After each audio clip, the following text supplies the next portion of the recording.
Telangana government ఈ location పైనే ఎందుకంత ఫోకస్ చేస్తుంది? I mean what's special about this location అని?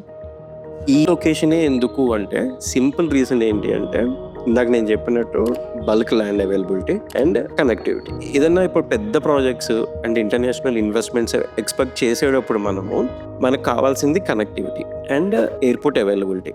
శంషాబాద్ ఎయిర్పోర్ట్ హార్డ్లీ మన ఫ్యూచర్ సిటీ ఏరియా నుంచి 15 to 20 minutesలో మనం రీచ్ అవ్వగలము. అండ్ బల్క్ ల్యాండ్ ఒకే దగ్గర ఉంది, అంటే లైక్ 14,000 acres అండ్ ఫ్యూచర్లో ఎక్వైరీ చేసే 16,000 acres, అంటే టోటలీ 30,000 acres మనకు ఒకటే ప్లేస్లో వితిన్ 2 హైవేస్, మన శ్రీశైలం హైవేకి, సాగర్ హైవే, ఓఆర్ఆర్కి దగ్గరలో అండ్ హాఫ్ అన్ అవర్లోనే రీచ్ అవ్వగలిగే ఎయిర్పోర్ట్. ఇవన్నీ ఇంత కనెక్టివిటీ ప్లస్ ల్యాండ్ అవైలబిలిటీ పెట్టుకున్నప్పుడు మనకి ఇదే లొకేషన్ ఎందుకు చూస్ చేసుకోకూడదు? చూస్ చేసుకోకపోవడానికి రీజన్ కూడా ఏం లేదు కదా. సో దట్స్ వై గవర్నమెంట్ ఏంటి అంటే ఇదే పర్టికులర్ లొకేషన్ చూస్ చేసింది. ఈ లొకేషన్ మీదనే డెవలప్మెంట్ ఫోకస్ అంతా చేస్తుంది.